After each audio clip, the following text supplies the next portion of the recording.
여러분 오늘 금요 성령 기도에 정말 이세벨의 어떤 영의 유혹에 빠진 어떤 기독교, 어떤 교회 이런 이야기를 좀 해보고 이렇게 싶은데요. 금요일에는 우리가 좀 시대적인 뉴스를 보면서 시대를 이렇게 분별하고 또 이런 시대에 우리가 어떻게 살아가야 되는지 우리가 정말 이렇게 또 이렇게 알게 되고 또 그렇게 살아야 될 줄로 이렇게 믿습니다. 주님의 삶을 살아갈 때 정말 두려움과 떨림이 있습니다.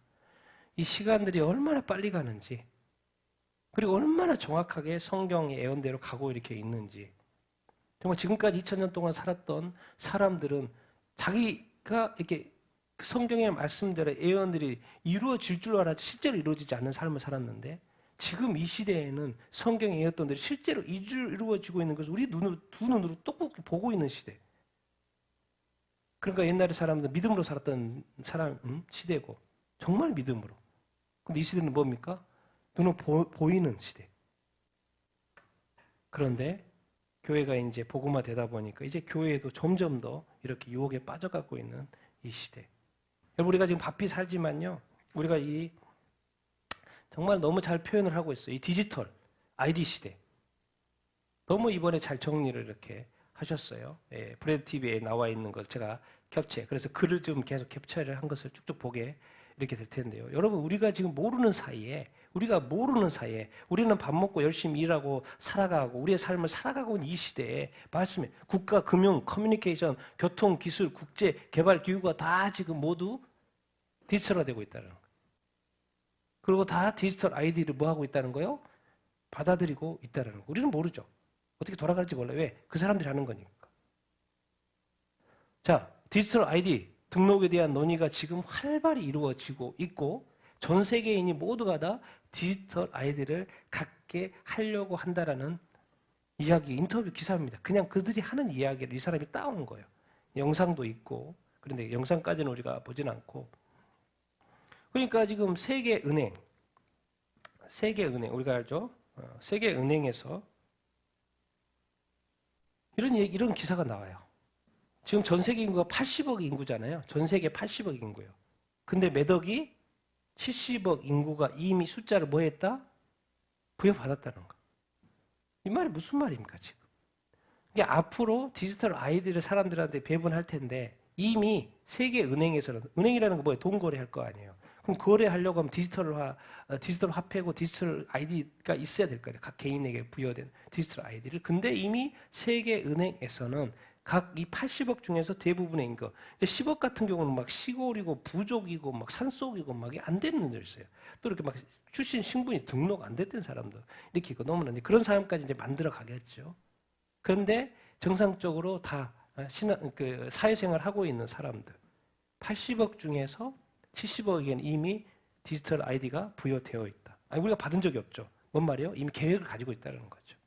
그래서 나중에 시작한다고 하면 디지털 아이디는 순식간에 각 사람에게 부여될 것입니다. 위에서부터 다시 이렇게 보면요. 그런데 이제 이분이 설명하는 거래요. 적그리스도 시대와 세계 통치 시스템에서는 모든 사람에게 이 디지털 아이디 번호를 이렇게 줄 거라는 거죠. 그리고 그것이 없으면 아무도 매매하거나 경제 활동을 못하게 할 것이라는 것이죠. 이 성경에 나와 있는 지금 말씀은 그대로 하고 있는 거예요. 디지털 아이디가 없이는. 그런데 이게 지금 2000년 전에는 이것이 하나의 성경 예언에 불과했다는 거예요. 그런데 지금 2000년이 지나고 나니까 이것이 지금 우리가 살고 있는 이 시대에 성경 예언이 성취가 되고 있다라는 것입니다. 그래서 지금 컴퓨터나 인터넷, 블록체인 이런 기술들이 옛날에는 없었잖아요. 몇십 년 전까지만 이렇게 없었어요. 그러니까 지금 성경의 예언들이 불가능한 거였어요. 그들이 꿈꾸고 이런 일이 있겠다고 생각했지 그런 일이 실제로는 현실에서 이루어질 수 없는 일이었죠. 근데 지금은 이게 컴퓨터, 인터넷, 블록체인 기술이 다 나와 있죠. 그래서 지금은 가능한 시대가 이렇게 되었습니다. 그러니까 이분이 하신 말씀이 그래요. 지금 우리 시대에, 우리 세대에, 지금 우리가 살고 있는 이 시대에 지금 이 예언들이 성취되고 있다. 그래서 전 세계가 지금 위에서부터 그래서 전 세계가 현금에서 디지털 화폐로 지금 옮겨가고 있다. 이 속도가 얼마나 빠른지 또 제가 잠시 설명도 이렇게 할 텐데요. 전 세계가 지금 여러분도 지금 요즘 현금 안 쓰는 사람이 많죠. 카드로 쓰고 카드에서 좀 더 나간 젊은이들은 뭐예요? 다 페이스고. 여러분 나중에 어느 순간 이 화폐가요, 진짜 종이가 되는 시대가 옵니다. 왜? 나는 돈을 갖고 있어도 정부에서 그거를 디지털 화폐로 전환을 해버리면, 시스템적으로 전환을 해버리면 내가 가지고 있는 화폐는 뭐가 돼버리는 거예요? 종이쪽 화폐가 되는 거예요. 그러니까 그것을 등록할 수 있는 시간을 주겠죠. 그리고 그 시간이 딱 지나면 그걸 딱 클로즈 해버리면 그것은 이제 그야말로 종이 쪽지가 되는 거예요. 그러니까 누구나 다 등록을 해야 되겠죠. 그 돈의 가치를 인정받으려면. 그것은 내가 하고 싶어 하는 게 아니라 거기에서 정부에서 바꿔버리면 우리는 따라갈 수밖에 없죠. 그런데 지금 전 세계가 지금 현금에서 디지털 화폐로 옮겨가고 이렇게 있죠. 그러니까 모두가 다 디지털 사회로 지금 바꿔가고 있는 거예요. 도대체 왜? 지난주 세계은행 글로벌 디지털 서밋이 있었습니다. 지난주에. 그러니까 여기서 이제 3월이에요. 3월 달입니다. 그럼 도대체 세계은행 글로벌 디지털 서밋에서 뭔 이야기를 하지? 세계은행 총재가 나와서 이야기를 하는 거예요. 아제이 알판가 인도 사람인 것 같아요. 세계은행 총재 지금 나와서 이야기해요. 자기네들 뭔 이야기하지? 지난달에 무슨 이야기했지? 우리는 모르잖아요. 무슨 회의를 했는지 모르니까. 근데 그가 말해요. 그들이 지금 세계 경제 관련 사람들이 모여 있는 그 자리에 그가 말하기를 디지털 아이디가 전 세계에 보편화되어야 한다. 그리고 각국 정부가 디지털 아이디의 데이터 은행을 소유해야 한다. 정부가 다 해야 돼. 왜냐 개인이 해버리면 그거를 오용할 수 있으니까 정부. 이게 뭔가 안전하게 하기 위한 말처럼 보이죠. 정부가 우리의 디지털 아이디를 데이터 은행을 정부가 소유해야 한다. 그래서 사기업들이 있잖아요. 왜냐면 우리가 그 지불을 해야 되잖아요. 물건을 살 때 어디 사기업들한테 지불을 이렇게 하잖아요. 그리고 사기업들이 운영하는 기반 시설과 연결이 돼야죠. 그래야지 우리가 지급이 되고 살 수 있으니까. 그렇죠? 정부가 월드 아이디 그 어떤 데이터베이스를 가지고 있고 사기업들도 다 이제 그들에게 우리가 디지털 화폐로 살 수 있는, 그래서 이 사기업들하고 연결이 돼야 된다라는 그런 이야기 이렇게 해요. 그래서 사기업과 이렇게 연결이 되거나 하면 이제 당신의 모든 데이터가 어떻게 돼요? 저장이 되는 거예요.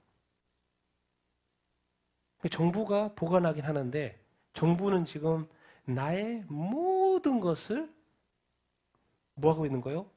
다 알고 있는 거예요. 그러니까 여러 번 보면 되는 거예요.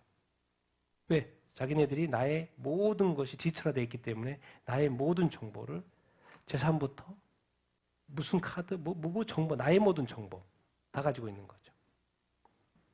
근데 거래가 되려면 사기업들하고 연결이 돼야 된다라는 것이고. 그래서 그보다 더 우선은 뭐예요? 이 디지털 아이디 플랫폼을 만들어야 되는 것이고. 저는 정부가 당신의 디지털 아이디를 소유한다고 이렇게 믿습니다. 그러니까 정부가 자꾸 안전상 말하는 거예요. 안전상. 누군가 개인약을 이렇게 악용하면 안 되니까. 정부가 디지털 아이디를 소유해야 한다. 자, 그들은 디지털 아이디를 가져야 합니다.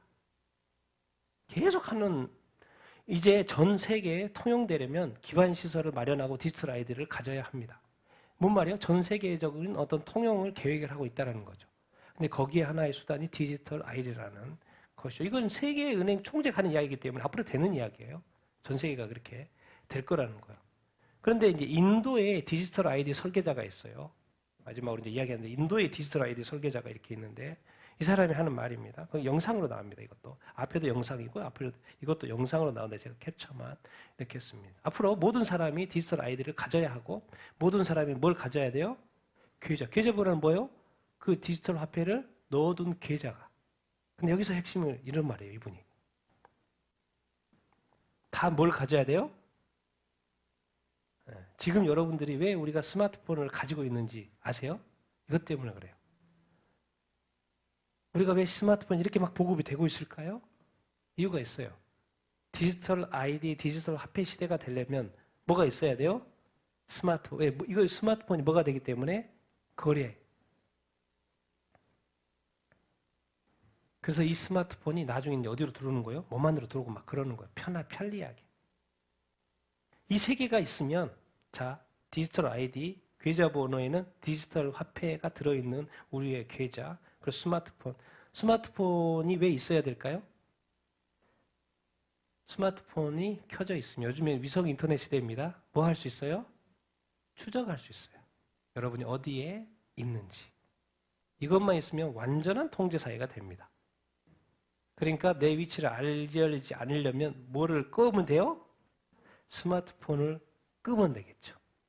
근데 스마트폰은 꺼도 되는데 이제 만약에 뭐가 우리 몸에 심어진다. 그럴 수 있어요, 없어요? 문제가 돼요. 참, 그러니까 앞으로는 참 복잡한 시대가 됩니다. 이분이 그러는 거예요. 그러면 여러분이 지금 디지털 아이디 있고 이 계좌 번호가 있고 스마트폰 있으면 그러면 뭐든지 할 수 있습니다. 인도의 그 디지털 아이디 설계자예요. 모든 것이 그 기반에서 된다라는 거예요. 그러니까 아나운서가 이제 여기서 물어봐요. 아, 그러면 스마트폰하고 은행 계좌하고 디지털 아이디만 있으면 어디서든 다 이게 되네요. 그런 식으로 설명을 하는 거예요. 그러니까 맞다고 하면서 어떤 뭐 이렇게 이니셜 있는 어떤 단어를 쓰셔요. 뭐예요, 지금? 인도도 그렇고 세계은행도 그렇고 지금 이 시대를 다 어떻게 하려고 하는 거예요? 디지털 화폐로 만들고 있고 이미 디지털 사회가 됐고요. 이거 이제는 무엇을 부여하려는 타임까지 와 있다는 거예요. 디지털 아이디까지. 벌써 80억 중에서 70억 인구에게 부여될 디지털 아이디 세팅이 다 준비됐다는 거예요. 그렇게 자기네들이 이야기하는 거예요. 세계은행 총재가. 그냥 사람들 앞에서. 그러니까 우리 각 나라는 그냥 열심히 살고 있는 거고요. 이 세계 정부를 꿈꾸는 사람들은 이 세계은행 같은 경우는 이미 이 나라의 사람들을 어떻게 할까라는 계획들을 다 세우고 있고 계속 회의하고 있다는 거예요. 근데 여기에 이 시대는 뭐예요? 핵심은 디지털 아이디, 디지털 화폐. 그 시대가 이제 곧 온다는 거예요. 그걸 어떻게 할 수 있지? 예. 한국입니다. 한국. 현금 없는, 이제 엊그제 뉴스입니다. 현금 없는 사회 가시화, CBDC가 각 나라별 중앙은행에서 발행하는 화폐, CBDC, 디지털 화폐입니다. 도입? 이제 무역대금도 디지털 화폐로? 보험료도 디지털 화폐로? 세외 성금도 디지털 화폐로? 지금 하는 일이 추구하고 있습니다. 우리 한국은행이. 자, 앞으로 한국은행, 우리 한국은행입니다. 한국 CBDC 연구가 지금 여기 박차를 가하고 이렇게 있습니다. 여기 앞에 또 해외 송금한다는 그런 이야기. 그러면서 미국과 일본 등과 디지털 화폐 지급 결제 가능성을 이제 따져보는 타임까지 이제 나라별 거래까지 오고 있는 단계예요. 근데 가장 큰 핵심이 뭐냐면 세계은행에서 이 거래가 되기 위해서 가장 큰 핵심이 뭐예요? BIS, 세계결제은행. 여기에서 지급 결제 수단을 디지털 화폐로 바꿔버리면 뭐예요? 각 나라 수입, 수출, 대금을 뭐로 지급해야 돼요? 디지털 화폐로. 결제은행, 결제를 디지털 화폐로 바꿔버렸으니까. 그러면 당연히 모든 나라의 화폐는 뭐로 되어야 되겠습니까? 국제결제은행에서 디지털 화폐로 결제를 해야 된다고 바꿔버리면 그러면 각 나라의 돈이 뭐로요? 디지털 화폐로 전환이 되어 있어야 하겠죠. 근데 만약에 여기서 먼저 바꿔버린다. 그러면 빨리 나라별, 근데 나라별로 지금 다 하고 있다는 거, 준비를 하고 있다는 거예요. 왜? 이렇게 될 줄 알고. 그래서 지금 이제 한국은행은 어디, 이제, 미국, 영국, 일본, 프랑스, 스위스와 미래 통화 시스템 이제 시도합니다. 시도해요. 왜냐하면 이게 기축통화이기 때문에 이 통화가 달러도 그렇고 이 큰 나라들하고 돈 거래하기 위해서는 뭐예요? 당연히 이 지급 결제 협력을 할 수밖에 없죠. 그래서 지금 계속 한국과 이 주요 나라들하고 지급 결제 이것에 대해서 지금 테스트한다라는 거예요. 여러분, 우리 지금 이 시대가 우리는 열심히 일하지만요, 뭐요? 우리 한국은행에서 지금 뭘 준비하고 있냐면 전 세계 은행에서 지금 말하고 있는 것처럼 앞으로 디지털 아이디, 디지털 화폐 시대가 될 거기 때문에 지금 한국은행도, 은행은 뭐예요? 국가 간의 결제, 또 이렇게 모든 우리 예금, 이 결제가 디지털 화폐로 바뀔 것을 다 준비하고 있고, 이제는 BIS 결제까지, 국제 간 결제까지도 지금 디지털 화폐로 하는 연습을 지금 한다라는 거예요. 근데 디지털 화폐가 우리가 한국 돈이 디지털 화폐로 되지 않는데 어떻게 지급 결제가 되겠습니까? 상대 국가가 디지털 화폐가 되지 않는데 어떻게 되겠습니까? 근데 지금 이렇게 한다라는 것은 저쪽도 다 준비가 됐고 우리도 준비가 됐다는 이야기죠. 그래서 한번 결제를 한번 해보자는 거죠. 그런 단계까지 왔다니까요. 속도가 엄청 빠릅니다. 정말 그래서 이런 것은 제가 왜 나누냐면 기본은 정보, 우린 바쁘게 살아요. 바쁘게 사느라고 바쁘기 때문에요. 앞으로 디지털 사회, 디지털 화폐, 월드 아이디 이런 것이요. 순식간이 될 거기 때문에 이미 우리가 현금 없는 사회를 경험하고 있는 것처럼 이런 것들 우리가 지식적으로 알고 있자. 그런 차원에서 계속 이렇게 제가 이렇게 나누는 것입니다. 자, 저렇게 지금 우리가 알지 두바이 이 사막 나라에 하루에 1년치가 비가 쏟아져 버렸어요. 사막인 나라에 두바이에 뉴스 너무 이렇게 큰 뉴스라서 나오죠. 두바이에 몇 년 만에 75년 만에 1년치 내릴 비가 며칠에 내려버렸어요? 하루에 내려버렸어요. 그리고 난리가 난 거지. 지금 비행기가 이제 물이 가득 찬 활주로에 지금 비행기가 달리고 있는 거예요. 중동 지역의 폭우가 앞으로는 자주 발생할 것 같다. 모든 거 스탑. 왜요? 비가 너무 많이 내리고 도로 침수. 상상도 못할 75년 만에 어떻게 1년에 내릴 비가 하루 만에 쏟아져 버려요. 잠기고 도로가 잠기고. 많은 사진이 올라와 있지만은 그런데 어떻게 그럴 수 있다는 거예요. 지금 옛날에는 그 순차적으로 계획대로 1년에 처음처럼 이렇게 비가 내리는 수치 내려야 되는데 지금 뭐예요? 1년치가 며칠 만에? 하루 만에 내리는 시대예요. 자, 이런 걸 보면서 우리는 무슨 느낌이 들어야 되냐는 거죠. 무슨 느낌이.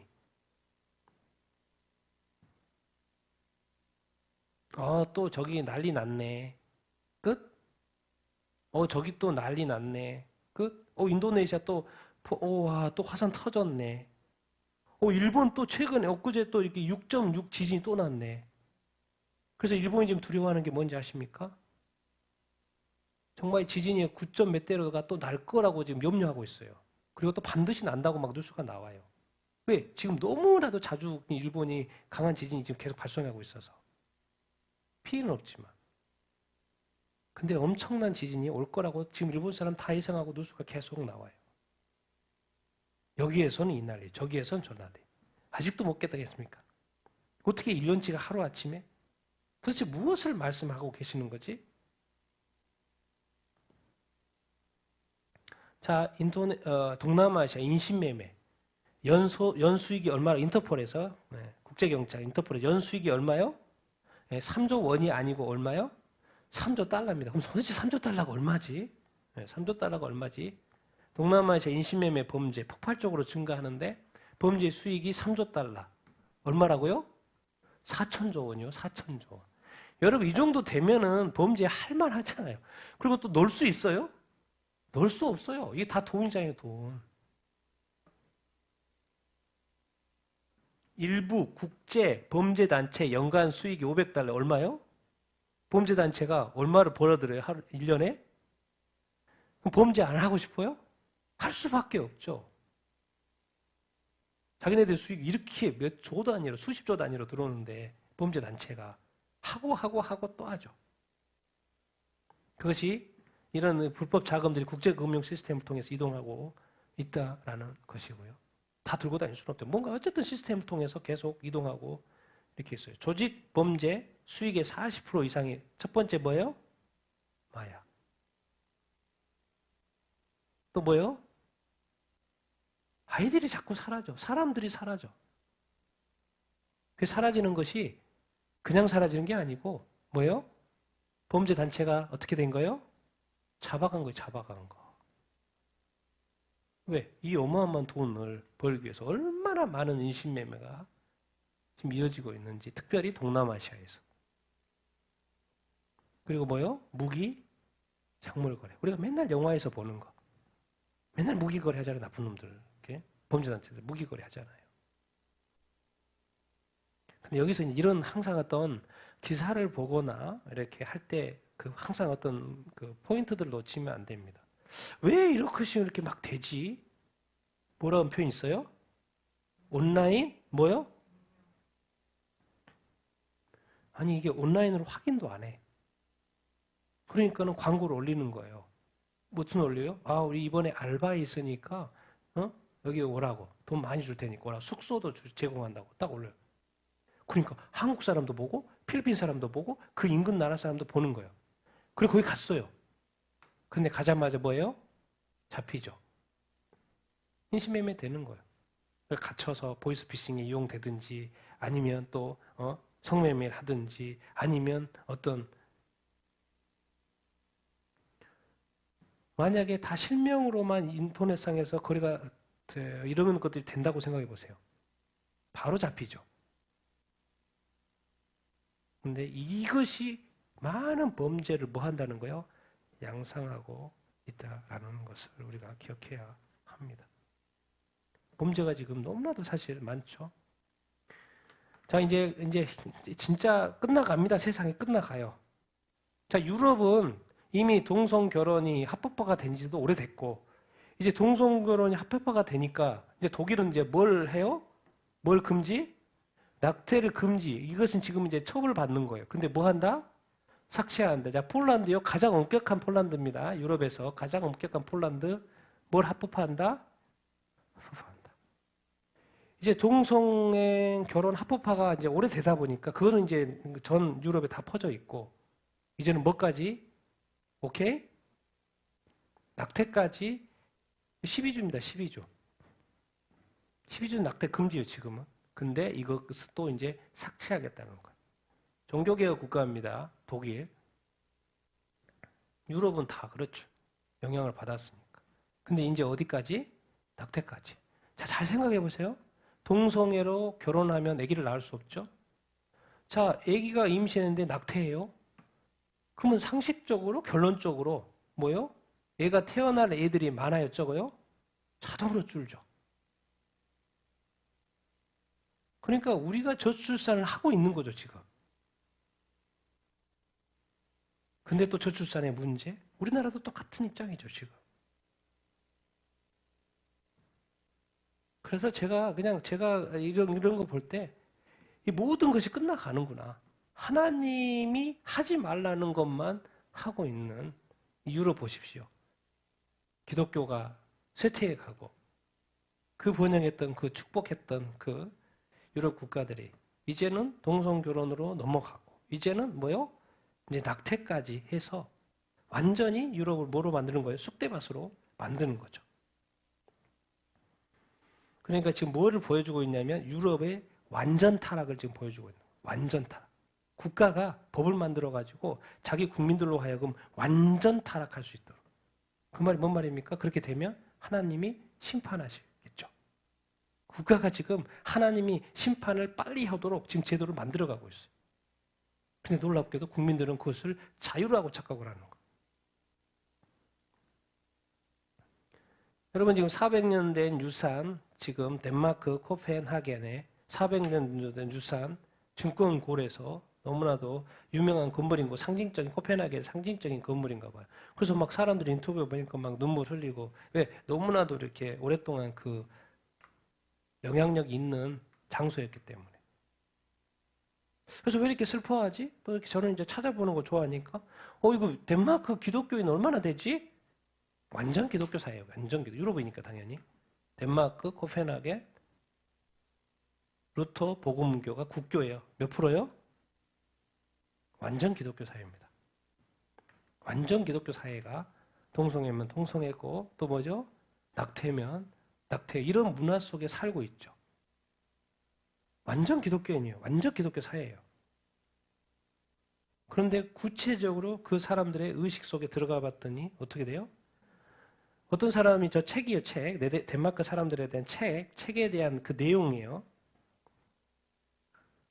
자, 139쪽에 신에 대한, 신은 당연히 하나님이겠죠. 하나님에 대한 두려움 같은 것은 프로테스탄트 종교, 개신교, 종교, 덴마크 판에서는 뭐 하지 않아요? 기독교 국가인데 하나님에 대해서 더 이상 두려워하지 않아요.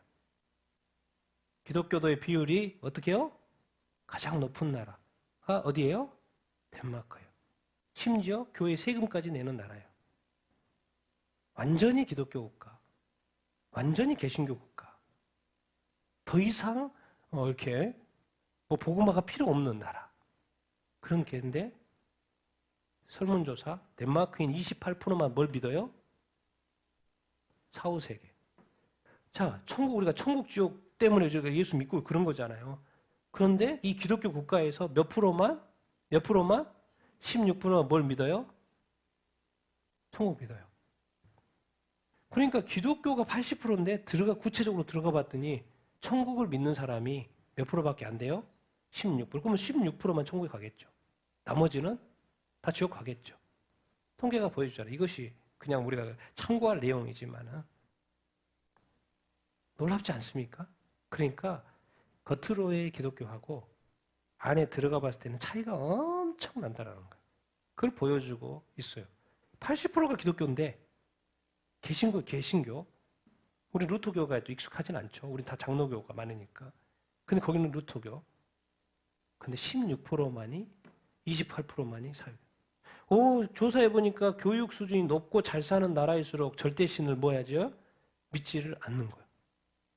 나 같으면 더 잘 배우고 더 축복해 주니까 더 잘 믿을 것 같은데 이상하게 더 축복하고 더 배우고 이렇게 하니까 하나님을 더 안 믿게 돼요. 뭐가 지금 거꾸로 되고 이렇게 있죠. 무서운 상황입니다. 자, 미국으로 가볼까요? 자, 미국 UMC죠. 연합감리교회. 7,000개, 막 8,000개가 교단 교회들이 탈퇴한. 그런데도 놀랍게는 그러면 이 정도 교회가 탈퇴하면 동성애가 문제가 있구나. 뭔가 해야 될 텐데 이제 내일 모레 조금만 가래 다음 주에 회의합니다. 그런데 회의에 뭘 한다는 거요? 성소수자, 목회자, 간부회, UMC 퀴어 목회자 간부회를 오픈하겠다는 거예요. 4월 23일부터 5월 3일까지 이제 총회를 여는데 그 말이 뭔 말입니까? 미국의 감리교회, 연합감리교회는 동성애를 포기하지 않는다.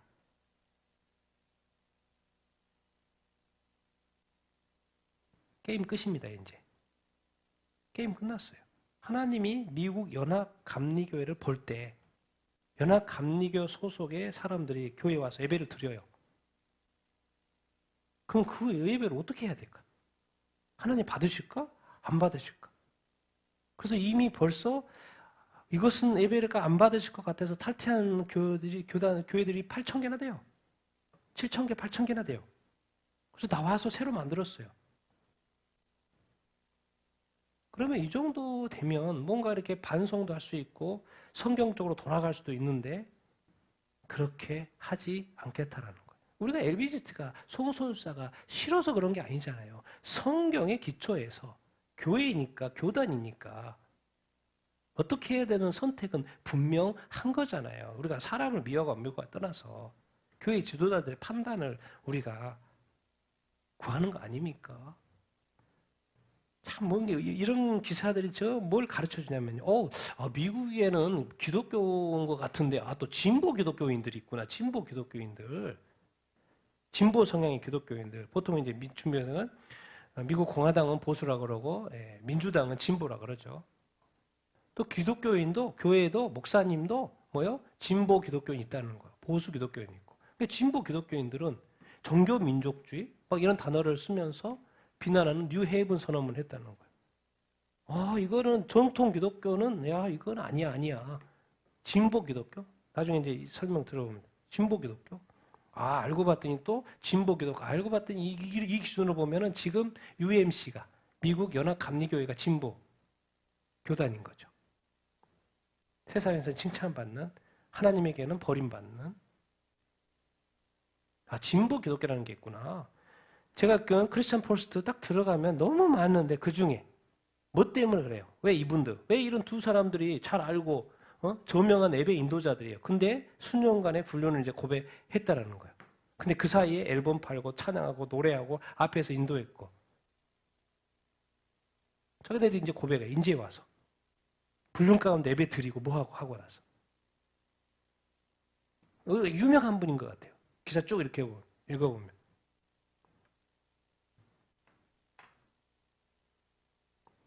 그러니까 우리 교회 예배 인도자 중에 목사님 중에 불륜 가운데 있으면서도 설교하고요. 찬양 인도하고 할 거 다 하고. 그럼 하나님이 그걸 받으시겠습니까? 당연히 안 받죠. 당연히 안 받죠. 그걸 받으라고 하는 것도 이상하죠. 하나님 100%의 거룩인데. 그런데 이분들은 그렇게 했다라는 거예요. 그럼 그동안의 예배는 뭐예요 도대체? 정말 두려움과 떨림이 있습니다. 도대체 이 기독교가 어떻게 돼버렸는지, 왜 하나님을 두려워하지 않는지, 성경에서 죄라고 말하는 것들에 대해서 왜 이렇게 민감하지 않는 것인지, 도대체 왜 교회 생활을 하는지, 왜 예배를 드리는지, 재능으로, 능력으로.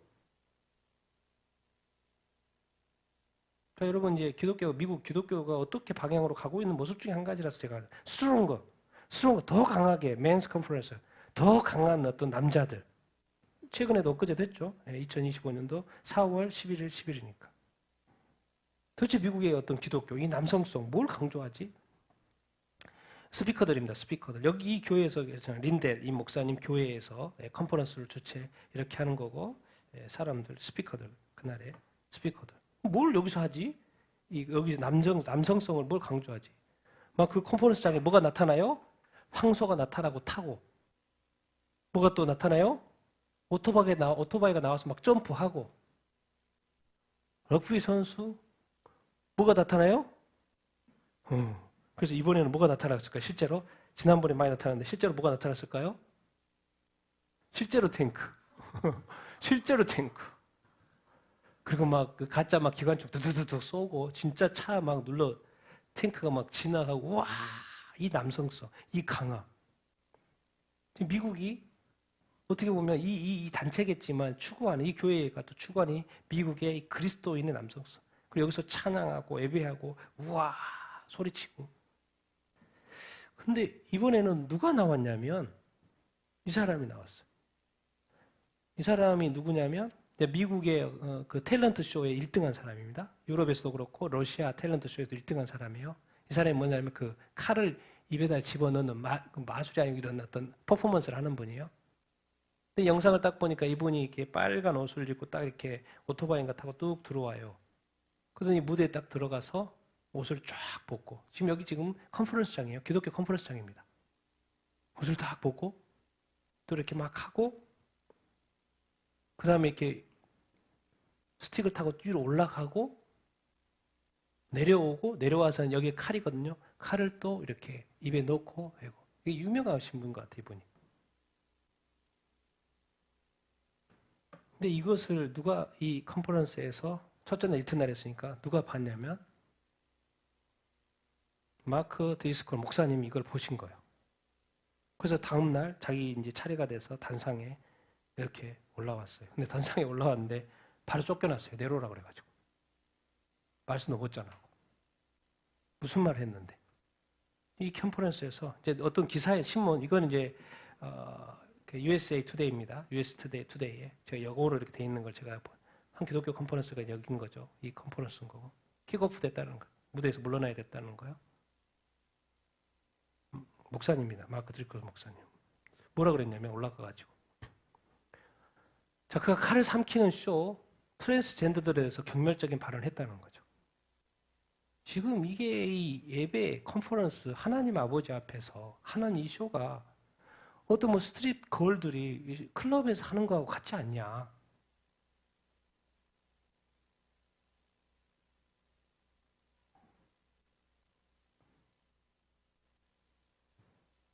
다른 또 언론, 제가 이분은 내가 마지막에 보겠습니다. 릭 피드콕이라는 또 목사님이셔요, 이분도. 드리스콜이 여성 스트립 클럽에 대한 행위를 좋아하고 이세벨의 영이 우리의 이벤트를 열었다고 말했기 때문에. 목사님이 무슨 말을 또 했냐면 영상에 보면, 와, 이 행사 보니까 이렇게 막 스틸도 같이 막 이렇게 하는 거 보니까 이세벨의 영이 이 이벤트 지금 이거 여는 것 같다. 이게 뭔 말이야? 우리가 이세벨의 영에 지금 사로잡혀 있다 이런 말인 거예요 지금. 그래서 우리가 지금 이런 컨퍼런스 하고 있다 이런 말인 거예요. 여기저기서 이야기를 하는 거죠. 그래서 이제 그 목사님 그런 거죠. LGBTQ 사람들에게 반대해야 하고 총동들에게 말을 했죠. 그러니까 이 컨퍼런스를 주최했던 목사님이 밑에서 뭐라고 내려오라고 그러는 거예요. 반대하고 내려오라고 그러는 거예요. 그래서 목사님이 말씀도 못 전하고 내려오라 그래가지고 알겠다고 내려온 거예요.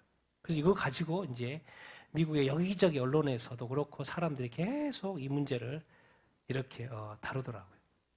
어떻게 되면 이게 어느 쪽이 맞냐, 어느 쪽이 맞냐. 근데 제가 그때 릭이라는 분 목사님이셔요. 이분을 사이트에 딱 들어가, 그분의 블로그에, 영어로 돼 있지만 블로그에 들어가서 한글로 번역해서 다 쭉 봤습니다. 근데 이분의 관점이 이런 거죠. 기독교 전통에서 비롯되었지만 자기 인생을 보니까 나는 기독교인이죠. 당연히 목사님이시고 기독교 전통에서. 근데 유대인들, 무슬림, 불교도들, 불가지론자들, 무슬론자들 이거 많은 이웃들 어떻게 하지?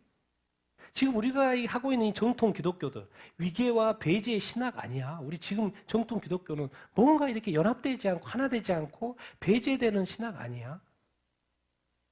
그러니까 뭔가 하나로 모으는 융합과 포용의 신학을 우리가 다시 이렇게 해야 되는 거 아니야. 이게 지금 정통 신학을 버리고 포용의 신학으로 우리가 바꾸고자 하는 거예요. 어떻게 보면 좋은 말인데 알고 봤더니 무엇인가요? 우리가 다른 종교도 다 뭐예요? 흡수하자라는 거예요. 그럼 뭐예요? 종교 통합이죠. 목사님이 뭐 또 많은 블로그 글들을 쓰셨더라고. 근데 이것에 대해서 마크 드리클 목사님에 대해서 알고 봤더니 이제 어떤 이런 LGBTQ에 대해서 반대를 이렇게 하니까 그쪽에 찬성하는 분인 거지, 이 목사님도. 그냥 이런 글을 쓰는 거예요. 신학적으로. 어떤 사람은 그것에 대해서 엄청나게 드리스쿨 목사님을 찬성하는 쪽, 이쪽은 또 어떻게 그렇게 하냐 이런 식으로. 그래서 목사님 그냥 바로 내려왔어요, 무대에서. 그래, 내일 목사님 내려가라고 말해가지고. 나중에는 그 목사님들께 화해했다고 그러더라고요. 그럼 이제 목사님들끼리 화해했다고 그래봐요. 그 기독교인들이, 그 남자들이 다 모여 있어요. 그 목사님은 자기가 느낀 걸 말했을 뿐이에요. 근데 그 옳은 말을 하는 목사님은 강단에서 내려와야 돼요. 여러분, 왜 이스라엘이 지금 이 난리일 것 같습니까? 이스라엘이 이란에서 공격받았죠? 이란에 공격받았죠? 오늘 어떻게 했어요? 이스라엘이 이란을 공격했죠? 그 뉴스가 지금 난리잖아요. 어디에 떨어졌냐? 군사시설이냐? 핵시설이냐? 몇 발이냐? 드론 세대냐? 아니냐? 뭐 지역까지는 나왔어요. 이스파한이라는 지역. 이렇게 멀리서 때리는 거 보니까 아이고 이제 이스라엘도 멀리 때릴 수 있네 보여준 거죠. 근데 과연 이제 핵시설을 때리면 이건 정확하게 정말 이제 커지는 거죠. 전면전이 가는 거죠. 좀 더 두고 보면 됩니다. 뭔가 이렇게 전면전을 피하려고 하는 그런 것도 있긴 한데 어떻게 할지는 두고 보고 이번으로 끝날지 아니면 또 할지 두고 보면 되는 것이고요. 어쨌든 이스라엘도 이란까지가 때리는 게 가능하구나. 그걸 이제 알게 됐겠죠. 여러분 도대체 이게 무슨 이야기? 이게 그냥 하나의 일 같습니까? 옛날에는 그냥 바로 국지전 뭐 하마스나 이게 헤즈볼라나 후티 반구이나 뭐 티격태격 하는 거 같은 가까운 데서 해태인 줄 알았더니 이제는 그 먼 나라끼리도 왔다 갔다 미사일이 왔다 갔다 하는 뭔가 커지는 것 같지 않습니까? 그러니까 이제 그렉 로리 목사님이 그러는 거죠. 이란의 이스라엘 공격은 어디 관점에서 성경의 관점에서 아주 중요한 뭐다? 징조다. 왜? 성경에 많은 애언들이 이스라엘 기준으로 되어 있기 때문에. 근데 이스라엘이 지금 공격받고 있잖아요. 근데 이것이 단순한 그 어떤 사건이 아니라는 거예요. 성경의 관점에서 아주 중요한 징조라는 거예요. 무슨 징조요? 마지막 때 징조라는 거죠. 알고 봤더니 뭐 아시아도 범죄, 뭐 여기저기서 다 자연재앙이고 모든 것이 정말 무너져가고 있는 시대. 유럽의 기독교 문화가 다 빠져가고 있는 시대. 무너져가고 있는 이 시대. 정말 우리는 뭔가 느껴야 합니다. 이렇게 말해도 듣는 사람은 듣고 못 듣는 사람은 못 씁니다. 그래서 성령이 교회들에게 성도들에게 하는 말을 들을지어다 그렇게 외치죠. 누가요? 성령님이. 그래서 들을 사람만 듣죠. 그래서 이스라엘이 아주 이런 사건이 중요한 이슈라는 거죠. 자, 우리 한국 국회의원 당선 29%가 뭐예요? 기독교. 이건 이제 21대고 지금 22대죠. 22대 국회의원 몇 명? 총 인원수로는 87명. 그러니까 퍼센트적으로는 29%가 누구예요? 기독교인이 기독교. 3분의 1 어떻게 보면 30%가 기독교니까 3분의 1이 기독교인이라고 보면 돼요. 자, 민주당 몇 명?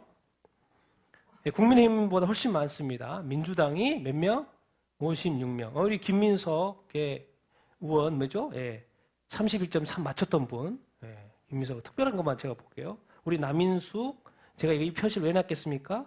예, 민주당에 있으면서 뭐 했던 분? 예, 차별금지법을 만들어 이렇게 법안을 올렸던 분. 여기는 누구예요? 우리가 민영배 이 의원 사건을 알죠? 지난 정권에서 어떤 일이 있었는지. 그리고 우리 양문석, 우리 안산에서 뭐예요? 우리 딸로 이렇게 불법 대출해가지고 뉴스가 커졌죠. 우리 이재명 당 대표죠. 우리 정청래 우리가 너무 다 아니까. 설마? 근데 이 인원이 다 누구라고요? 개신교도예요. 매주마다 하나님의 예배하는 예배입니다. 교회 가는지 안 가는지 내가 뭐 다 체크를 안 했으니까 모르지만 기독교인이라고 되어 있어요. 그러니까 여기서 이번에 당선된 민주당 56명 전체는 아니죠.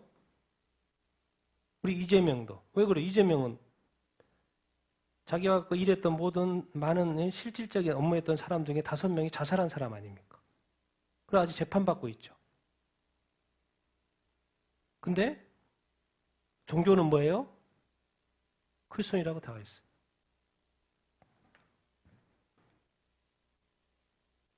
자, 우리 국민의힘 몇 명? 25명. 25명이고 또 비례대표 더불어민주당, 국민의힘의 또 조국혁신당. 이게 누구예요? 제가 이렇게 해놨겠습니까?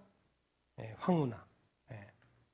송초로 울산시장 불법에 선거했다고 부정선거했다고 해가지고 실형을 받은 사람이죠. 근데 알고 봤더니 종교는 뭐예요? 기독교. 왜 그 당시에 울산지방경찰청 청장을 하고 있었으니까. 기독교예요. 종교가 기독교인이에요. 저는 몰랐어요. 많은 사람들이 기독교인 줄. 왜? 뉴스에 너무 많이 나오니까. 그리고 뉴스에 그 핵심이 범죄 사건으로 나오니까. 재판받고 있으니까. 저는 기독교인지 몰랐죠. 근데 이번에 이 통계가 이렇게 나왔더라고요.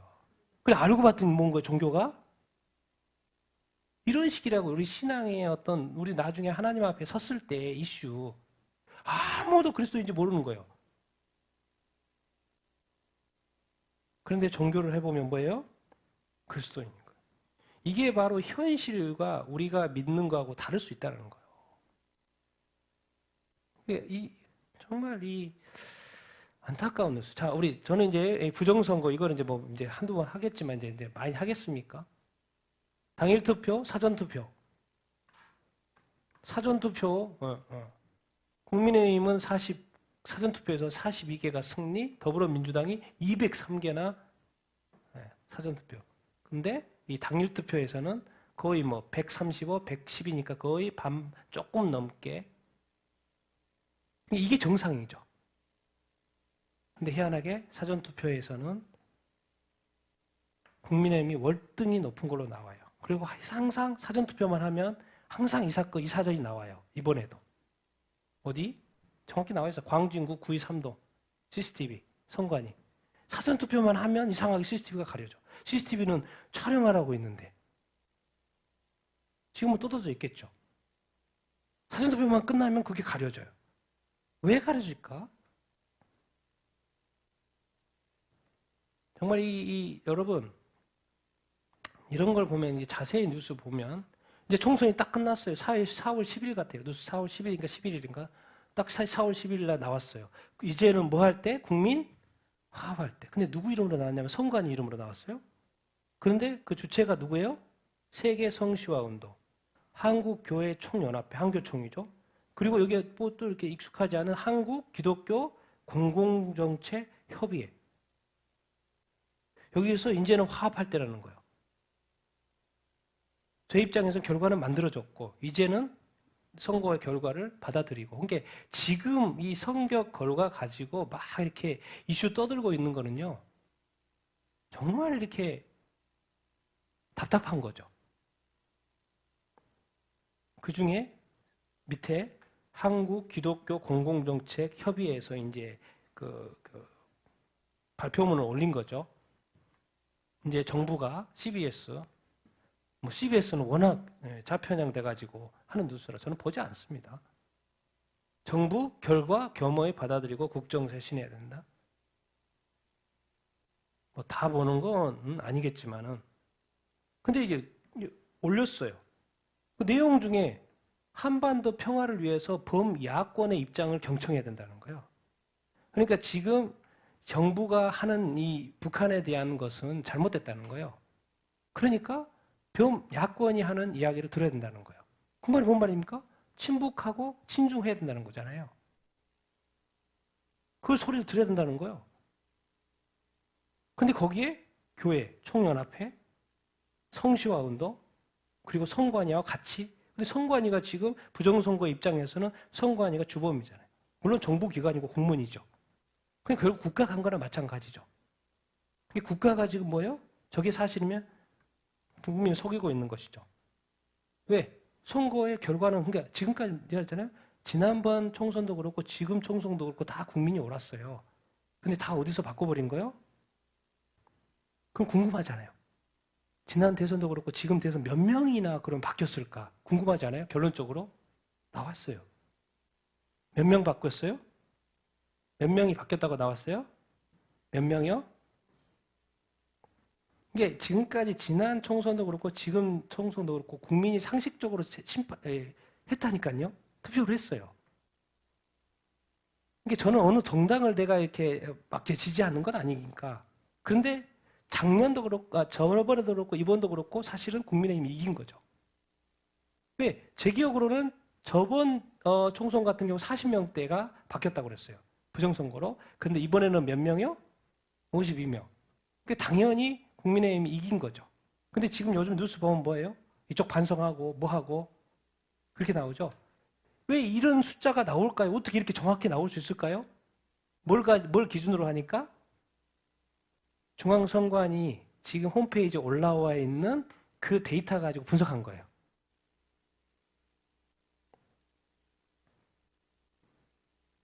그러니까 사실은 어떻게 보면 국민의힘이 진 게 아니죠. 저번도 그렇고 지금도 그렇고. 근데 지금은 제가 왜 답답해서 그런 거예요? 답답해서 왜? 교회가 부정은 용납해서는 안 되고 그것을 또 옳다 해서도 안 되고 그것을 알면서도 그러니까 늘 이야기합니다. 예, 공병호 TV 보시면 돼요. 정확하게 데이터가 나옵니다.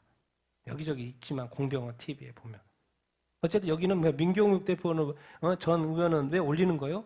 자기 선거구에 자기가 당했으니까 계속해서 지금 막 이렇게 하고 있는 거 아닙니까? 이번에도 이제 통계가 나온 거죠. 몇 명이 그랬을까? 52명. 그런데 놀랍게도 이런 것에 대해서 아무도 이렇게 저기를 안 하려고 그래요. 여러분 이렇게 신학교에서 왜 자꾸 유신진화론을 강의하려고 그러지, 교수님이? 신학교에서는 창조론 아닌가? 그래서 그 김영한 이렇게 기독교 학술 원장이 신문을 이렇게 올렸더라고요. 그래서 뭔 내용이지? 그런데 저도 이제 기사들 쭉쭉 잊어봤죠. 왜 신학교에서 유신진화론을 가르쳐? 왜? 그럼 당연히 강의를 했으면 징계하는 게 맞죠. 그러면 교단에서는, 신학교에서는 학문의 자유가 있으니까 유신진화론을 가르치면 안 돼? 그러면서 내용이 설명이 돼 있어. 어떤 박 교수라는 분이 서울신학대학교 문제고 박 교수 징계 의결했다는 거예요. 그러면서 여러 진보 진영의 학회들이 있다. 여기서 마녀사냥을 했다. 그러니까 신학파에도 진보 진영이 또 있구나. 복음주의가 있고 진보 진영파가 이렇게 있구나. 우리가 이제 그걸 이제 인지해야 된다는 거죠. 신학교에도 교수님 중에서도요. 진보주의 어떤 교수님 있으시고 신학 교수님 있고 또 복음주의 교수님도 있으세요. 그 내용을 또 찾아봐줘. 기사를 여러 개 읽었어요. 그래서 그 대상이 누구였냐면 박영식 교수님이시더라고. 그래서 이제 이게 기사가 어떻게 나와요? 서울신대 학문성은 더는 뭐 하고 싶지 않다? 훼손하지 않다. 이게 내용이 뭐냐면 이제 여기 이 사람들이 이분을 이렇게 교수님을 찬성하는 쪽이에요. 박영식 교수 징계 의결 철회 요구 공동 기자예요. 근데 전국 조직 신학자들 4월 17일이니까 얼마 안 됐죠. 성공회대, 숭실여대, 연세대, 과신대, 경시대 다 뭐예요? 네, 기독교 대학들. 다 기독교 대학입니다. 근데 이분들은 박영식 교수님을 찬성하는 쪽으로 나왔어요. 균형 잡힌 이제 이분이 하신 말씀 교수님이 균형 잡힌 성결교단, 이게 성결교단이니까 서울신대가 보수 복음주의로 퇴행하는 것을 염려스럽다. 보수 복음주의로 태용하는 것이 염려스러워요? 이게 지금 정상 이야기 하는 거예요, 지금. 보수 복음주의로 가야 되는 게 맞는 거죠. 근데 교수님의 발표문 중에 내용이 뭐예요? 보수 복음주의로 가는 것을 뭐로 생각하는 거예요? 퇴행으로 생각하는 거예요. 보수 복음주의라는 게 성경적인 거거든요. 근데 그걸로 가는 것이 퇴행이다. 이렇게 지금 말씀을 하고 있는 거예요. 참 어떤 기사를 볼 때 여기에서 뭘 보냐면, 그럼 왜 이렇게 이 분을 찬성하는 게 이렇게 많지? 근데 왜 또 다 기독교 대학들이지? 구체적으로 나와 있습니다. 전국 조직신학자 몇 명? 54명. 자, 성공회대 교수님, 숭실대 교수님, 다 기독교죠. 연세대, 과학과 신학의 대화, 또 서울대. 교단 신학을 빈밀, 교단 신학, 성결교단 신학, 지금까지는 다 오케이, 노 프라블럼. 지금까지 지켜왔어요. 성결교단, 웨슬리, 다 지켜왔어요. 근데 지금은 교단 신학을 빈미로 한 사람의 이별에 재갈 부리는 거 좋지 않다. 지금까지는 창조자 하나님에 대한 보편교회의 그 성경대로 믿어왔던 것이죠. 이 고백을 시대적, 문화적, 지적으로 제한되어 있는 이 특수한 제사. 이게 왜 제한되어 있습니까? 성경적으로 말하는 것이 왜 제한되어 있어요? 그래서 고착시키면 안 되고 결국 교회의 신앙을 화석화시켜버리는 오류를 범하면 안 된다는 표현이죠. 아니 왜 성경적으로 가르치고 성경적으로 믿는 것을 가르치는 것을 대해서 왜 자꾸 희석화, 화석화 그러지? 그 말이 뭔 말이에요? 진화론을 가르쳐야 된다는 거죠. 왜 그게 더 포용적인 것이고 시대적인 것이고 유신 진화론도 가르칠 수 있는 거 아니야? 우리 신학교 학문의 자유 있는 거 아니에요? 학문의 자유. 여러분 어떻게 생각하십니까? 자유는 좋죠. 자유는 좋아요. 자유는 좋아요. 근데 성경대로 가르쳐야죠. 그런데 조직신학이면 기독교의 구원론, 인간론, 신론 다 가르치는 겁니다. 근데 거기에 조직신학자 몇 명이요? 몇 명? 54명. 한마디로 게임 끝난 겁니다. 우리 신학교에도 그렇고 교수님 중에도 그렇고 진보 신학자들이 엄청 많구나.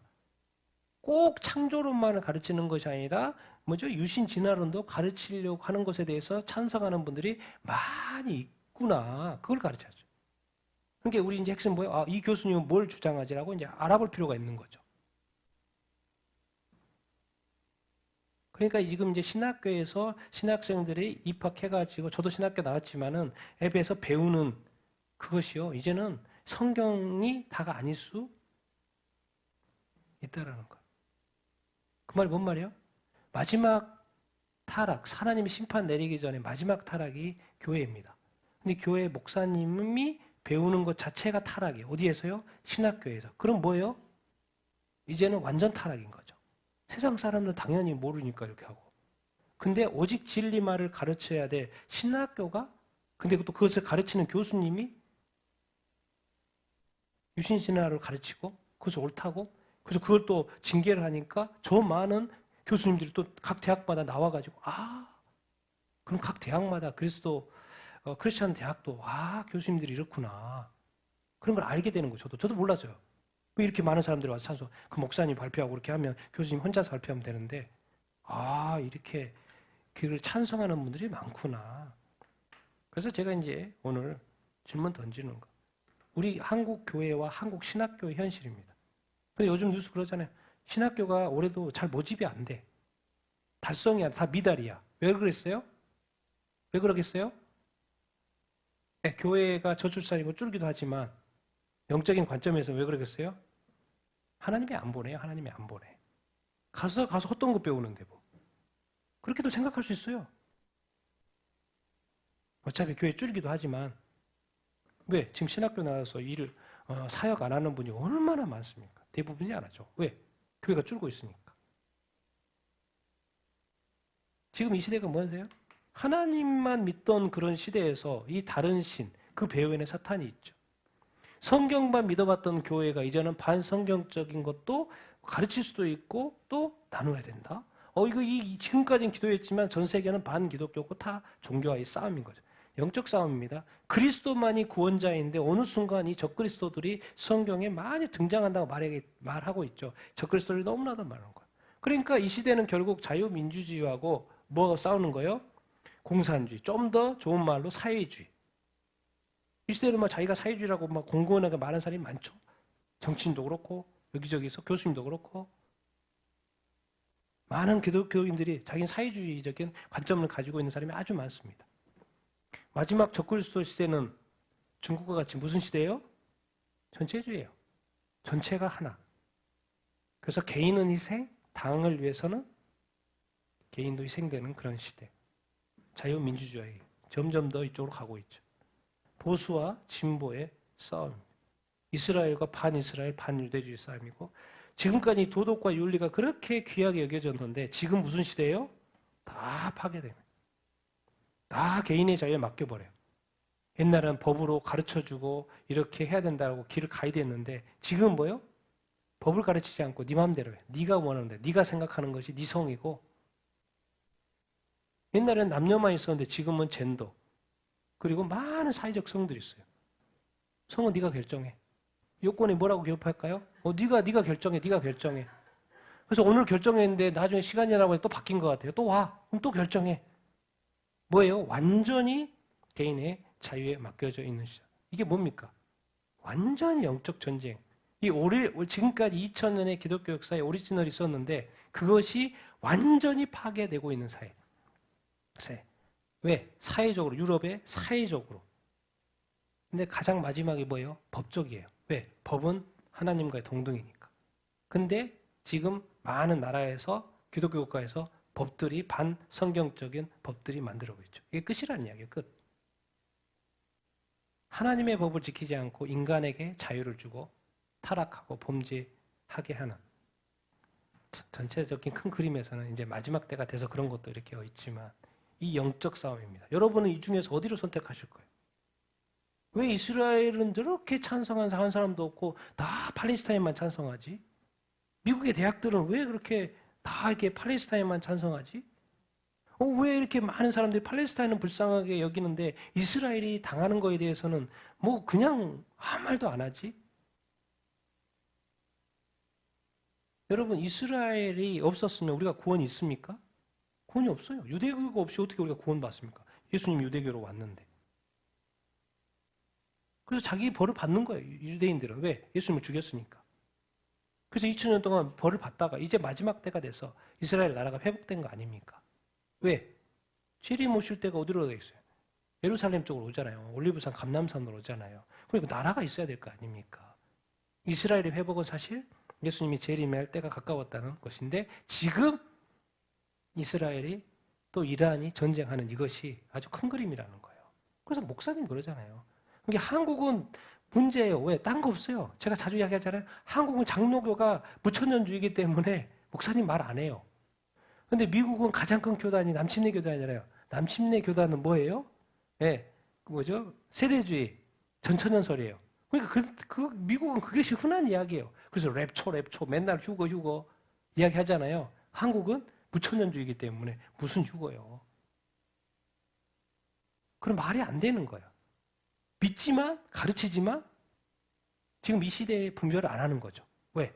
더 하나님이 축복해가지고 더 교회도 축복하고 다 이런 식으로 무천년주의니까 숫자적으로 믿지 않기 때문에 상징적으로 믿기 때문에 그냥 신학적인 것 때문에 한국은 그게 난리가 난 거죠. 그러니까 어떻게 보면 저도 주님 내가 이렇게 죄가 너무 이렇게 설교를 이렇게 하면 안 되는데 그런 생각을 많이 해요. 더 복음 전하고 싶고 더 이렇게 하는데 근데 막 이런 세상 돌아가는 거 보면 너무 급박해. 그러니까 말을 또 안 할 수가 없어. 그래서 누군가는 또 한국에서는 또 하는 사람이 또 많이 없어요. 그러니까 또 해야 되는 것이 아닌가 그런 생각도 들고 또 그러면서도 또 내가 또 너무 많이 하는 거 아닌가 하는 생각도 들고 복잡합니다 지금 생각이 사실은. 그나마 이제 또 금요일은 또 제가 시대의 이런 뉴스들을 전체로 살피고 이야기를 나누다 보니까 점점 더 그래. 근데 분명한 것은 정말 시대가 급한 건 맞고요. 정말 깨어 있어야 되는 시대예요. 왜? 이 어마어마한 영적 전쟁이 지금은 뭐예요? 완전 몰아쳐가 있어요. 몰아쳐서. 그래서 이 이세벨의 영이 교회를 지금 완전히 휩쓸고 있어요. 이세벨이 도대체 누구지? 자꾸 왜 이세벨 그러지? 우리가 많이 들어서 알지만은. 그래서 한번 그 열왕기 상 이제 16장에 나오죠. 이세벨이 처음으로. 같이 읽겠습니다. 시작. 유다의 아사왕 제38년에 오므리의 아들 아합이 이스라엘의 왕이 되니라. 오므리의 아들 아합이 사마리아에서 22년 동안 이스라엘을 다스리니라. 오므리의 아들 아합이 그의 이전의 모든 사람보다 여호와 보시기에 악을 더욱 행하여 느밧의 아들 여로보암의 죄를 따라 행하는 것을 오히려 가볍게 여기며 시돈 사람의 왕 엣 바알의 딸 이세벨을 아내로 삼고 가서 바알을 섬겨 예배하고 사마리아에 건축한 바알의 신전에 바알을 위하여 제단을 쌓으며 또 아세라 상을 만들었으니 그는 그 이전에 이스라엘의 모든 왕보다 심히 이스라엘 하나님 여호와를 노하게 하였더라. 아멘. 아합 왕이 됐어요. 이스라엘 왕, 북이스라엘의 왕이 이렇게 됐어요. 22년 동안 통치했는데 우리가 길지 않게 통치했어. 22년. 그런데 성경의 표현은 그 이전의 모든 사람보다도 여호와 보시기에 뭘 했다? 악을 행했다는 거야. 당연히 북이스라엘님께 무슨 죄가 있어요? 여로보암이죠. 여로보암의 죄가 뭡니까? 여로보암이 뭘 걱정했어요? 북이스라엘 딱 만들어 놓고 열 지파 딱 데려와서 왕국을 딱 만들어 놨어. 북이스라엘 만들어 놓고.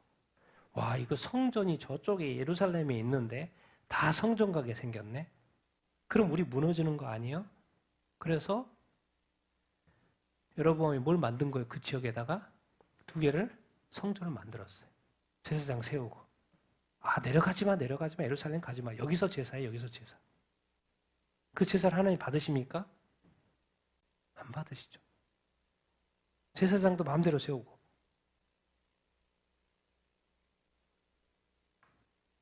여로보암의 죄를 여전히 따라갔고 악을 행했는데 또 한 가지 시돈 사람, 이방인이죠. 시돈 사람의 왕 누구? 바알. 아, 또 이름도 또 바알이야 또. 이름도 또 바알. 이름만 봐도 알겠어. 그런데 바알의 딸 누구를 데려온 거예요? 아내로? 이세벨. 여기서 이제 이세벨 하는 이야기예요. 그럼 이세벨이 어떤데요? 그냥 뭐 이방 사람이고 바알 왕, 뭐 바알을 섬기는 아버지의 왕의 아버지 딸 정도로 생각할 수 있는 이세벨. 그런데 이세벨하고 딱 결혼했더니 무슨 일이 지금 북이스라엘 왕이 일어나냐면 누구를 섬겨요? 바알을 섬겨. 아니 왔으면 이쪽에 하나님을 섬겨야 되는데 바알을 섬기게 되는. 또 뭘 만들어요? 바알의 신전을 만들고 바알 상을 만들고 바알 제단을 만들고 신전이니까 바알 제단. 또 뭐 또 만들어요? 바알의 짝꿍 아세라 상도 만들어 가지고. 그러니까 하나님이 뒤집어져 안 뒤집어져요. 그래서 심히 이스라엘 하나님 여호와께서 뭐 했다? 노하셨다. 누가 들어옴으로써 그다음 이 자체가 아합 왕이 자체도 나쁜데 이게 악화된 거죠. 누구 때문에? 이세벨 때문에. 왜? 이세벨은 뭘 했어요? 우상을 극대화한 거예요. 어디에? 북이스라엘. 어떻게? 좀 더 구체적으로 같이 읽겠습니다. 시작.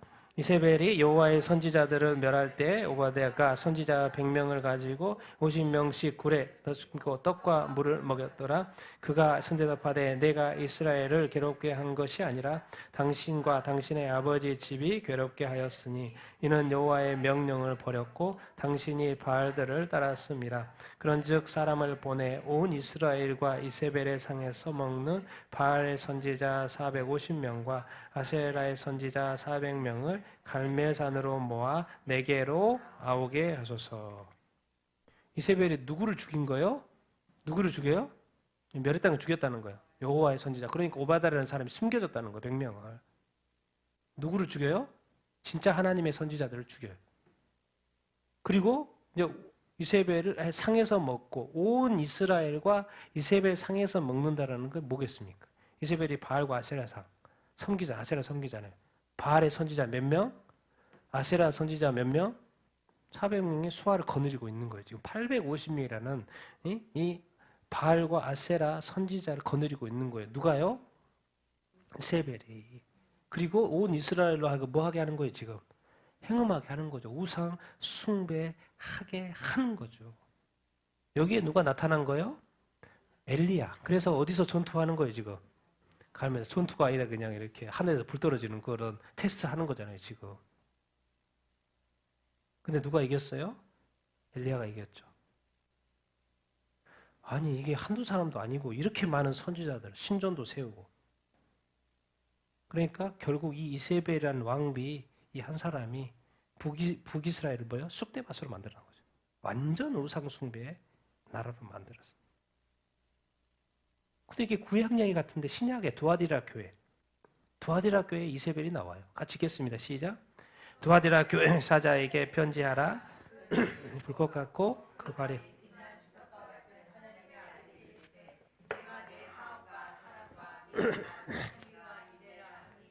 내 나중 행위가 처음 것보다 많도다. 그러나 내게 책망할 일이 있노라. 자칭 선지자라는 여자 이세벨을 내가 용납하비니 그가 내 종을 가르쳐 깨어 행응하게 하고 우상의 제물을 먹게 하는도다. 또 내가 그에게 회개할 기회를 주었을 때 자기의 음행을 회개하고자 하지 아니한도다. 두아디라 교회. 지금 이제 교회에 대해 얘기하는 거예요. 교회에게. 지금 교회 이야기 하는데 옛날에는 북이스라엘의 이세벨이었고 지금은 교회에게 두아디라 교회에게 누가 말씀하세요? 하나님의 아들 누가요? 예수님이 잘했다는 거 잘해. 네 엄청 잘하고 있어. 잘하고 두아디라 교회 정말 네 사업도 사역도 사랑도 믿음도 섬김이 있네. 다 좋아. 네 나중 행위가 처음 것보다 많아. 엄청 잘하고 있어. 칭찬 이뻐 하고 정말 잘하고 나서 근데 한 가지 네가 책망할 일들도 몇 가지가 있는데 그러면서 자칭 선지자란 누구요?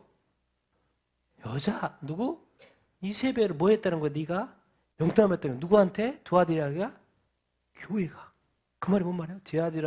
두아디라 교회 내에 지금 누가 들어와 있다는 거요?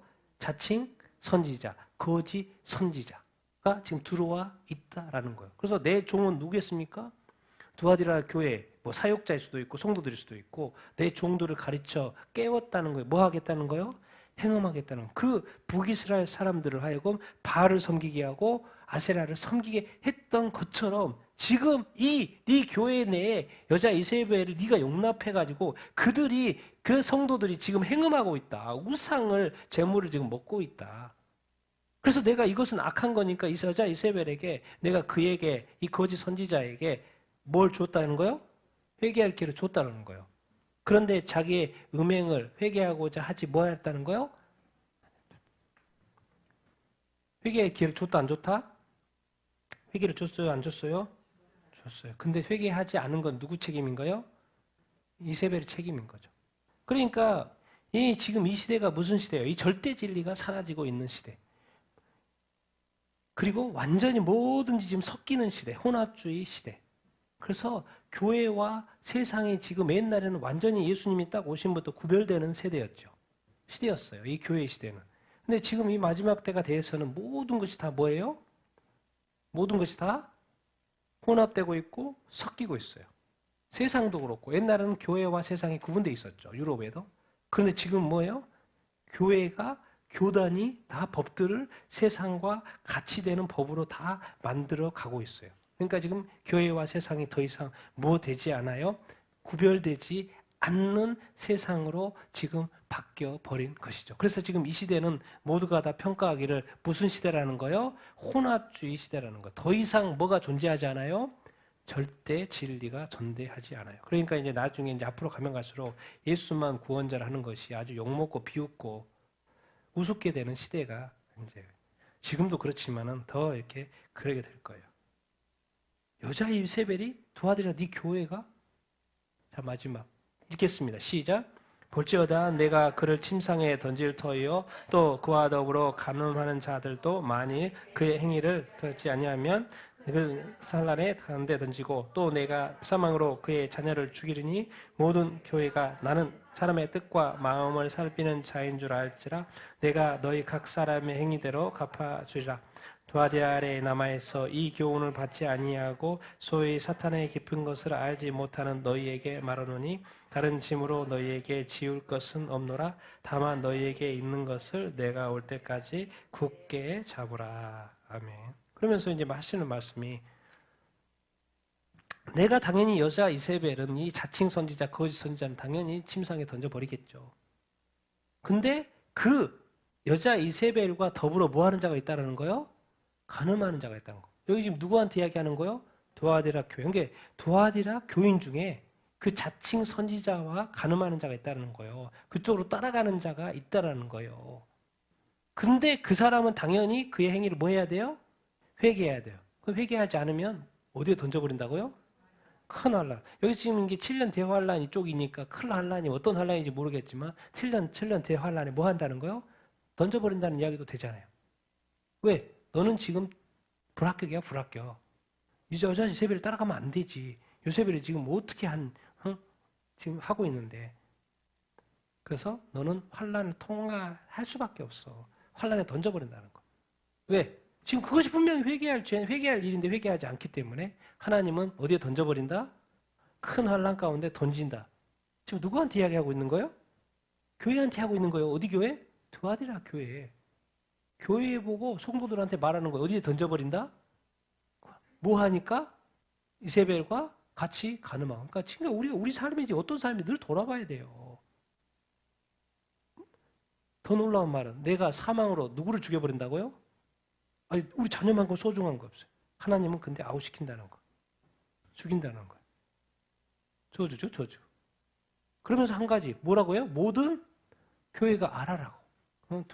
두아디라 교회뿐만 아니라 알아라. 모든 교회가 나는 뭘 살핀다? 사람의 뜻과 마음. 뭘 살핀다는 거예요? 우리의 속을 살핀다는 거예요. 교회에 왔지만 그 뭘 보신다는 거예요? 우리의 속을 살펴요. 분명히 속에 있는 것이 뭐로 나타나요? 행위로 나타날 거기 때문에 그대로 갚아. 이게 얼마나 무서운 말인지 아십니까? 여러분이 악을 행했으면 그리스도인이어도 악을 행했으면 악으로 갚고 그리스도인 살인했으면 살인으로 갚고 그리스도인이 나쁜 것을 했으면 나쁜 것으로 갚는다는 이야기예요. 지금 행위대로 한다는 말은. 이것을 우리가 가볍게 생각해서는 안 돼. 아, 예수 믿고 구원받았으니까 내 행위는 다 패스될 거라고 생각하면 안 된다는 거예요. 회개할 것은 반드시 회개해야지. 회개하지 않으면 던진다는 거잖아요. 그런데 너무나도 감사하게 도아디라 교회에 남은 자가 있는 거예요. 그 따라가는 자도 있지만 가늠하는 자도 있지만 도아디라에 남아있어. 그 교회의 성도 중에 이 교훈을 뭐 하지 않고 맞아. 아, 이거 이세벨은 문제 있는 거 아니야? 안 따라가는 사람이 있었다는 거예요. 가늠하지 않은 사람이 있었다는 거예요. 어디에? 그 교회 중에. 다 그런 게 아니었다는 거예요. 그리고 그들은 당연히 사탄의 깊은 것을 알까요? 모를까요? 모르죠, 성도들이. 그냥 상식적으로 성경의 기준에서 이건 아니다라고 판단이 딱 되니까 그 이세벨과 따라가지 않는 거, 자칭 선지자를 따라가지 않은 거였어요. 그런데 뭐 그렇다고 해서 사탄의 깊은 것을 아는 건 아니죠. 그래서 예수님이 말하는 거예요. 사탄의 깊은 것이 원래 있어. 근데 너희들은 또 알지는 못하잖아.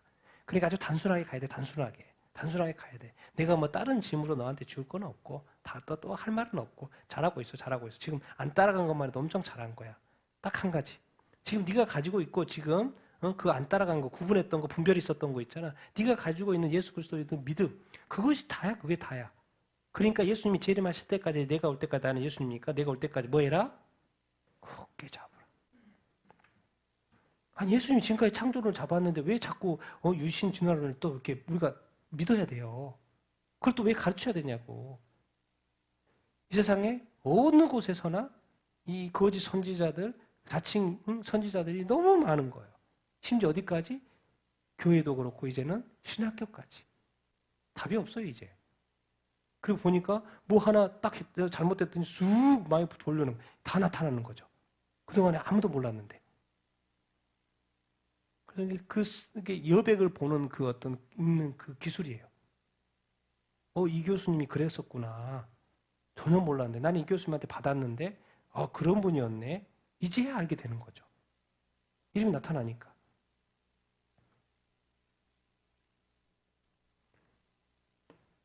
근데 기억해야 합니다. 이 이세벨 이야기를 하는 것은 두아디라 교회요. 구약의 이 열왕기 상에서는 정말 북이스라엘 민족이었어요. 근데 지금 이 두아디라 교회는 지금 누구한테 말하고 있는 거예요? 교회와 성도들에게. 이 시대 교회에게 말하고 있는 거예요. 너 혹시 이세벨의 영을 따라가고 있지 않니? 너 간음하고 있는 거 아니야? 아니면 교회만 다니면 되고 예배 드리면 되고 헌금하면 되지 뭐. 그럼 예수 믿고 구원 받는 거 아니에요? 근데 주님 말이요. 네 행위대로 내가 갚아줄 거다. 뭘 말하는 거예요? 우리 행위가 어떤지를 좀 보라는 거예요. 우리 마음의 뜻과 생각이 지금 어떤 거, 마음이 어떤지를 보라는 거예요. 무서운 말입니다. 이것은 지난 2000년 동안에 그냥 흘려보내고 그 회개할 수 있는 시대예요. 근데 지금 뭐예요? 우리 지금 눈앞에서 이스라엘, 이란 전쟁, 지금 3차 대전, 핵전쟁 이런 뉴스가 지금 막 나오는 시대예요. 그래서 두려움과 떨림이 있습니다. 교회인데도 안심하면 안 된다는 거예요. 내가 예수 믿는데도 안심하면 안 된다는 거예요. 왜? 이 약한 영이 교회에 믿는 자조차도 이게 혼란케 하고 미혹하는 시대. 그래서 두려움과 떨림이 있습니다. 이 설교하는 것이 두려움과 떨림이 있어요. 왜? 믿지만 그게 다 구원받는 것도 아니겠구나라는 생각이 말씀을 보면 볼수록 그렇기 때문에 두었기 때문에 왜?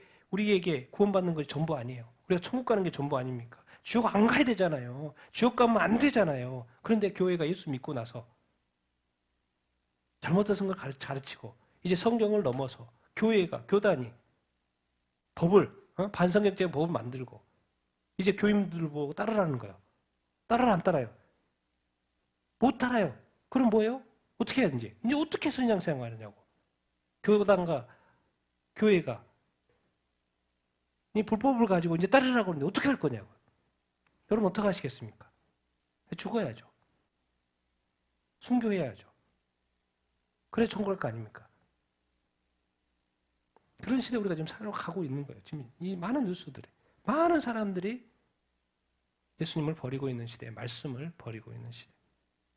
그래서 이런 뉴스들을 이렇게 보면서 이세벨의 영이 얼마나 많은 기독교인들을 유혹하고 있는지 다시 한번 이렇게 돌이켜보고 나 딴 말 없습니다. 여러분들을 사랑하고 여러분들이 구원받고 반드시 천국 가야 되기 때문에 또 휴거가 있어 휴거도 되고 그래야 될 거 아닙니까?